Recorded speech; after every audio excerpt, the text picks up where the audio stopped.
um potencial de valorização de mais de 79% e um dividend yield ultrapassando a casa dos 12%. Bom, eu fiz uma análise com os grandes bancos, né, da nossa bolsa, Itaú, Bradesco, Santander e Banco do Brasil, e hoje eu vou mostrar aqui qual o potencial de cada ação e o que eles podem pagar em dividendos em 2022. Mas antes de começar esse vídeo, dá um like. Se você não é inscrito no canal, inscreva-se. E se você é inscrito, verifique se de fato está inscrito, porque o YouTube tem excluído muita gente. Então, se inscreva novamente, ative as notificações e comentem. Vocês têm alguma dessas ações? Itaú, Bradesco, Santander, Banco do Brasil? Eu vou sortear essa garrafinha da Levante e um livro, O Investidor Inteligente. Para participar, basta comentar. O resultado sai na próxima terça-feira, às 9h30 da noite, no meu Instagram, tá nos stories. Se você não me segue, aproveite, me siga lá que eu posto conteúdo sobre o mercado o tempo inteiro. Então o link tá aqui embaixo. Bom, 2022 começou positivo para as ações dos bancos, né?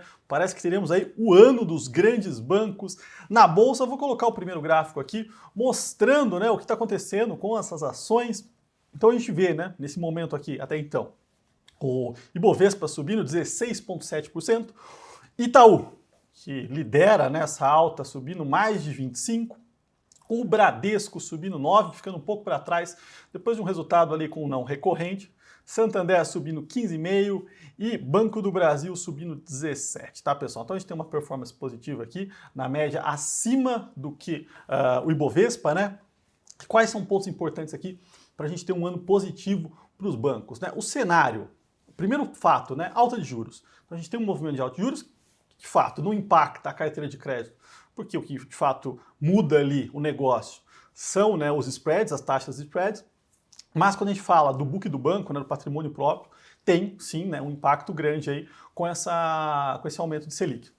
Além disso, nós temos aqui um ano em que a gente está vendo uma migração, né, do tema de investimento para ativos atrelados ao velho mundo, né, com múltiplos baixos, ou seja, Brasil é um grande destaque, a gente tem assistido aí nos últimos meses a grande entrada de fluxo no Brasil, principalmente nesses ativos, e os bancos têm múltiplos baixos, né? Além disso, estão muito bem preparados, muito bem provisionados, o sistema financeiro nosso é muito sólido, tá? Então o cenário de fundo é muito positivo. E aí eu peguei então esses 4 bancos, né, que são os 4 maiores aqui, os 4 tradicionais, e fiz uma análise de quanto eles podem distribuir e quanto isso geraria de dividend yield, e também quanto ele deveria valer na bolsa, dado aqui algumas premissas de múltiplos, tá? Preço-lucro no caso.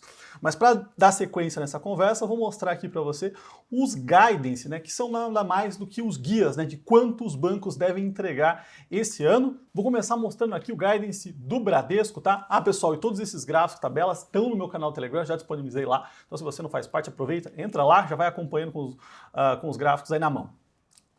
Então, o Bradesco espera um crescimento, quando a gente olha para a carteira de crédito, né, entre 10% e 14%, isso aqui é super positivo, né?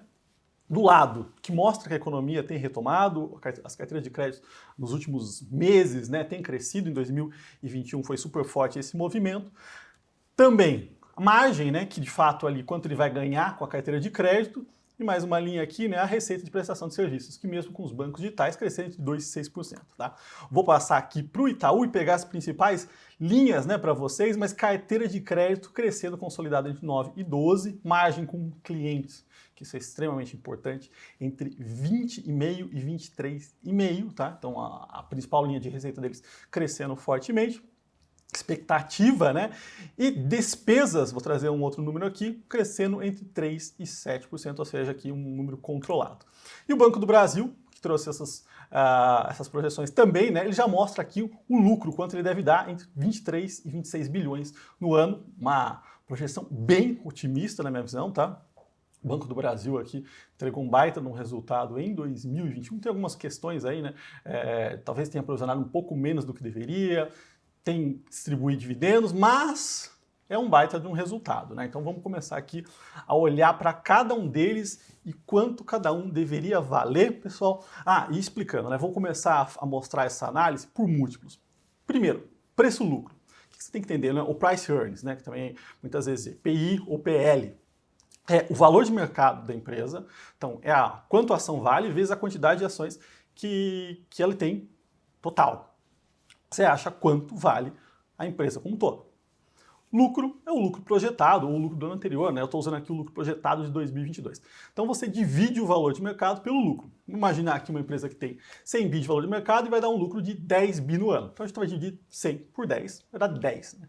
Significa que a empresa está sendo negociada a 10 vezes lucro. Se a empresa desse um lucro de 100 bi, e valendo 100 bi, 100 por 100, 1. Ou seja, quanto menor esse número, mais barato, quanto maior, mais caro, tá? Só para ter aqui um comecinho aqui, para as pessoas entenderem, né, o que é, quem não entende o que são os múltiplos, mas são formas de avaliar empresas, né, de forma mais fácil, né? Existem várias formas de fazer, né, formas complexas. Essa aqui, por múltiplo, é uma das formas mais objetivas, né, mais fáceis para todo mundo entender, tá? Vou começar aqui pelo Banco Itaú. E o que eu vou mostrar aqui? Bom, essa tabela aqui mostra a evolução do lucro dos bancos, né, de 2016 para cá. Então o Itaú aqui entregou quase 27 bi. Estou com uma projeção de 30 bi para 2022, tá? Então, entregando aí um pouquinho mais do que ele entregou no quarto trimestre, já chega nesse lucro aqui, nada fora da realidade. O múltiplo dos bancos, né? Coloquei aqui, o atual está em 8,2. Mas aí, o que eu fiz? Qual é o múltiplo justo do Itaú? Então eu tenho que travar qual que seria o valor justo desse múltiplo, fazer a multiplicação pelo lucro que eu fiz, né? E aí eu acho qual é o valor justo, ou tecnicamente justo aqui, para as ações do Itaú. Os bancos negociaram sempre acima das 10 vezes lucro no passado, tá? Muito próximo ali das 12 vezes. Então o que eu coloquei aqui? Eu coloquei um intervalo, né? O meio, no centro do Itaú aqui, onde eu acho que é o fair, 12 vezes, mais uma escalonada, começando em 11, 11 vezes e meia, 12, 12 e meia e 13 vezes o lucro, para ver qual seria o upside que o Itaú tem. Tá? E nessa tabela aqui, o que a gente vê, tá? Se ele for negociado a 11 vezes lucro, ele deveria subir 33,5%. Se ele for negociado a 11 vezes e meia, quase 40%. 12 vezes, 45,7%, 12 vezes e meia, 51,7%, 13 vezes, 57,8%. Tá? Então é uma forma de achar qual o upside, qual o potencial de valorização que as ações do Itaú ainda têm. Tá? Pensando aqui no meio desse range, 12 vezes, 45%. Eu acho fair. Um lucro de 30 bi em 2022 é um número bem alcançável, não tem nada de agressivo aqui. E 12 vezes o lucro também não é nada fora da realidade. E, considerando esses 30 bi de lucro, qual seria, né, ou qual pode ser o dividendo dele, né, o dividend yield, a taxa de dividendo? Distribuindo, aí eu coloquei um intervalo aqui, o Itaú distribui entre 60% e 70%, não distribuiu no passado por questões regulatórias, agora deve voltar a distribuir, mas o que a gente vê aqui? 40% vai que é baixo para o Itaú, daria 4,9%.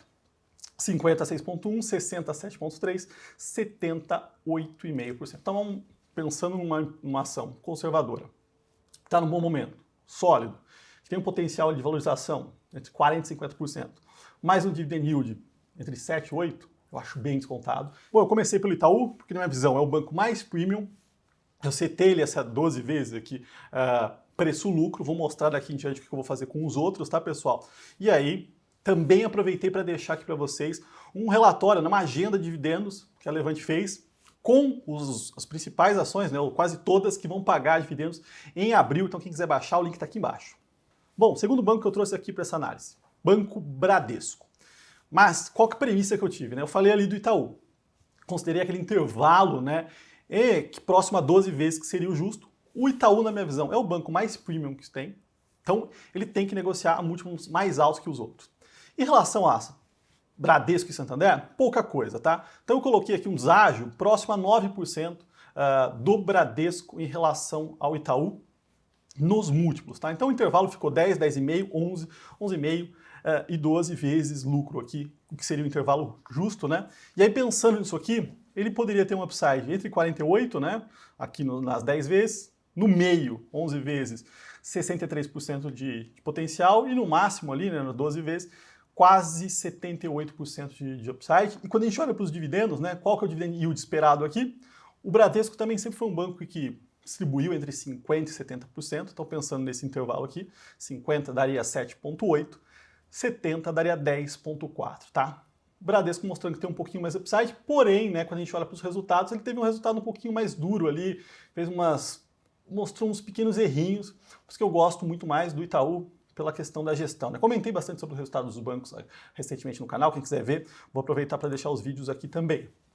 Terceiro banco, Banco Santander, é um banco menor liquidez, né?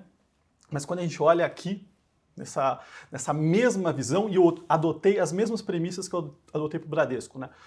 Um deságio ali de quase 9% no múltiplo, né? Então a gente está falando aqui no intervalo entre 10 e 12 vezes, com 11 vezes lucro no meio dessa tabela aqui. Então ele teria um upside entre 24,9 a 49,9, um upside um pouco menor, né? O Santander foi o banco que, durante a crise, não provisionou tanto quanto os outros, então o crescimento dele nesses últimos tri tem se desacelerado, diferentemente dos outros, né? Principalmente do Itaú, que foi mais duro ali na crise, provisionou mais e agora tem surfado, né, essa melhora com um balanço bem sólido. E o dividend yield, né, pensando aqui entre 40% e 70%, a gente vê o que é um range entre 5% e 8,7%, né, de yield ao ano.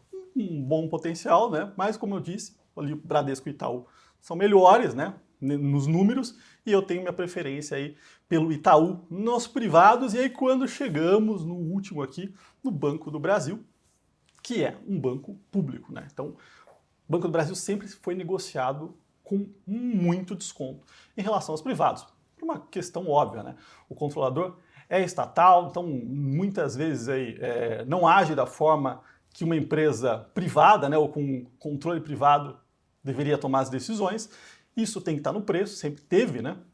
E aí, para fazer esse cálculo aqui, dessa mesma forma, que eu coloquei o Banco do Brasil ser negociado com 40% de desconto em relação ao Itaú, que é mais ou menos o desconto médio aí em momentos fair, vai? Seria um desastre nas estatais.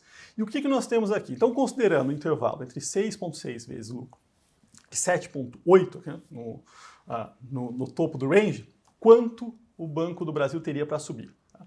Então, entre 51,5, né, no meio desse range, 65,3, até, né, quase negociado a 8 vezes lucro, que não é nenhum fim do mundo, né?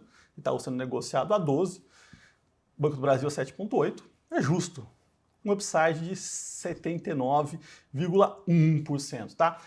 E aí, vamos ver o que isso geraria de dividend yield, tá? Pensando aqui em 2022, né, no ano contábil. Então, se o Banco do Brasil distribuir 40%, a gente está falando de dividend yield de 10%. Então, é uma porrada. O Banco do Brasil, sim, está descontado, né?